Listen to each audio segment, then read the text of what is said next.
He was robbed, ladies and gentlemen. That's right. Derrick White was named to the All-NBA Defensive Second Team. And even though he is well deserving of making that, I believe that he should have been on that first team for the Boston Celtics, representing being that guard. We're going to be breaking out and diving in on why I think the committee got this wrong and how Derrick White was incredibly robbed of a first team.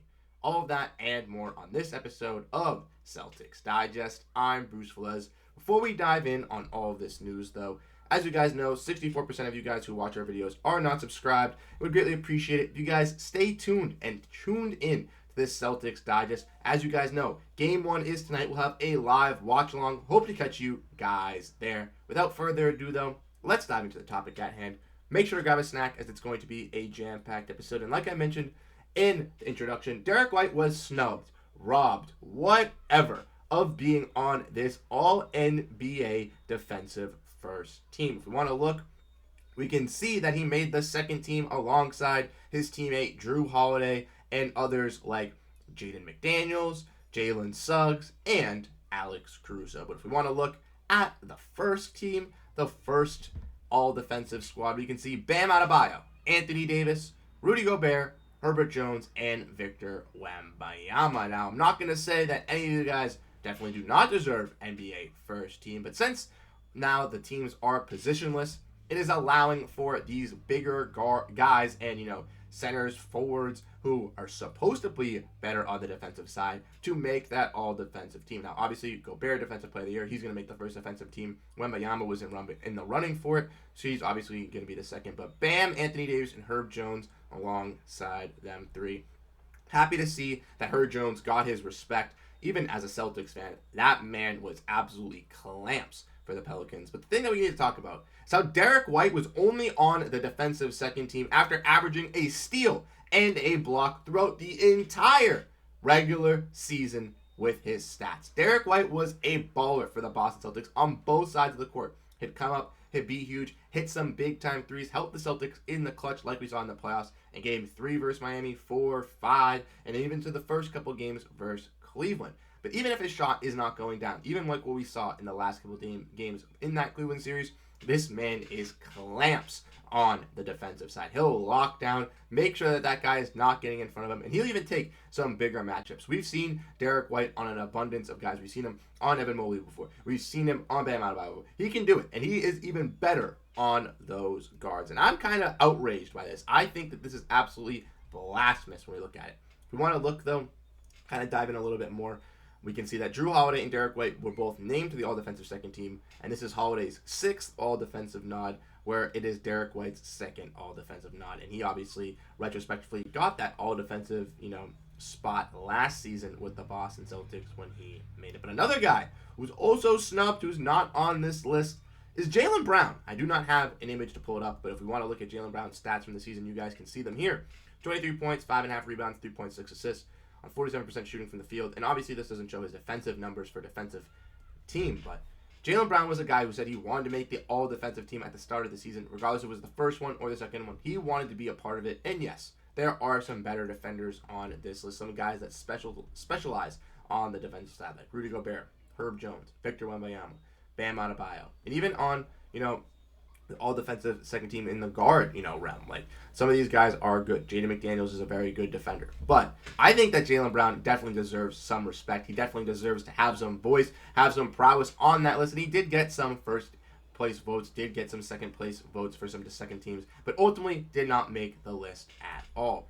We want to look and see, kind of looking at these votes, we can see that White finished with 15 first-play votes, while Holiday was only granted 6. Going to show you that even though Jrue Holiday was a valuable defender for this team, for the Boston Celtics, a guy in Derrick White deserved it over him and definitely deserved to be on that first team. I know that Jalen Suggs and Alex Caruso are up above there, but in my opinion, I know it might be a little bit biased because we are Celtics fans here, ladies and gentlemen, but let's not forget how impactful Derrick White was on that side of the floor. Like I mentioned, averaging a steal, averaging a block this season. And we've seen throughout these playoffs he had huge blocks. In Game 5, he had a fantastic rear block where he was running down on the three-point line, getting a block on the elbow on Strus I believe it was in Game 5. Absolutely crucial for the Boston Celtics. And he does those in clutch times. He makes clutch plays on both sides of the floor and is really, really great on the defensive side.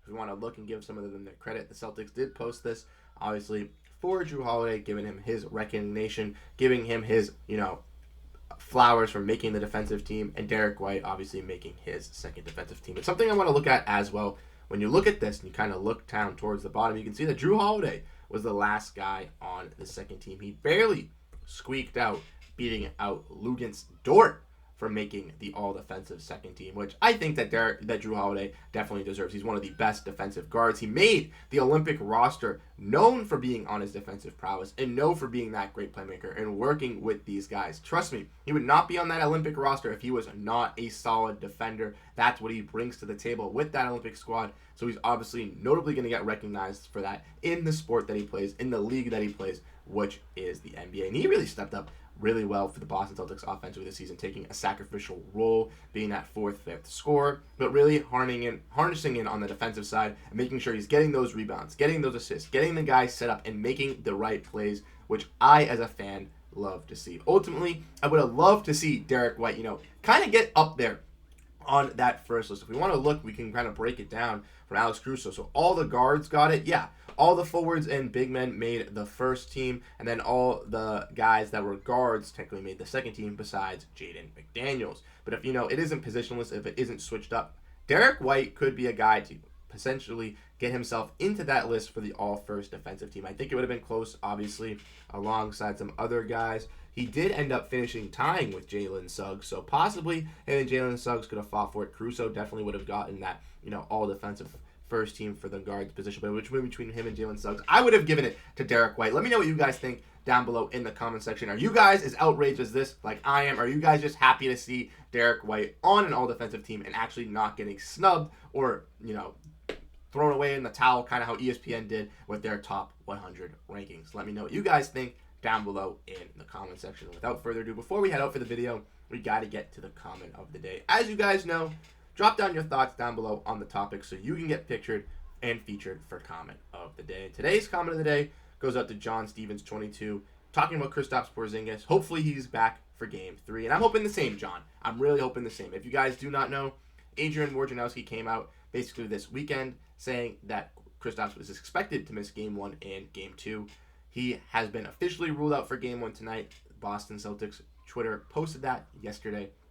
But for Game 2, his obviously projected to be ruled out, but his certainty is up in the air. I think the Celtics need to control this game tonight, really control the pace on the defensive side, and really harness what they need to do versus this Indiana Pacers squad. If you guys are at this point in the video, if you guys want to get a little bit more deep dive in on my Indiana Pacers talk, check out the live stream that was uploaded yesterday around 30-45 minutes. You guys can check it, get my, keys to stopping this team defensively, how we can work them offensively, and kind of the matchups that I would like to see between the Boston Celtics and this Indiana Pacers squad. Like I mentioned in the beginning, we are going to be doing another live watch-along live stream here tonight. Game 1, Eastern Conference Finals. We will be live breaking down the game. So if you guys have interest, if you guys enjoy the commentary, come on by, hang out, have fun with us in the chat. We'll greatly appreciate that. Like I mentioned, if you guys do enjoy the content, we're trying to get to 4,000 subscribers by the end of the NBA playoffs. We're less than 100 subscribers away. So if you guys do enjoy the videos, do enjoy the content, I'd greatly appreciate it if you hit the subscribe button.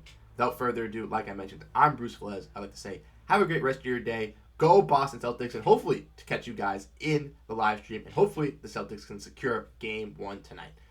Peace out, have a great rest of your day, and go Boston Celtics.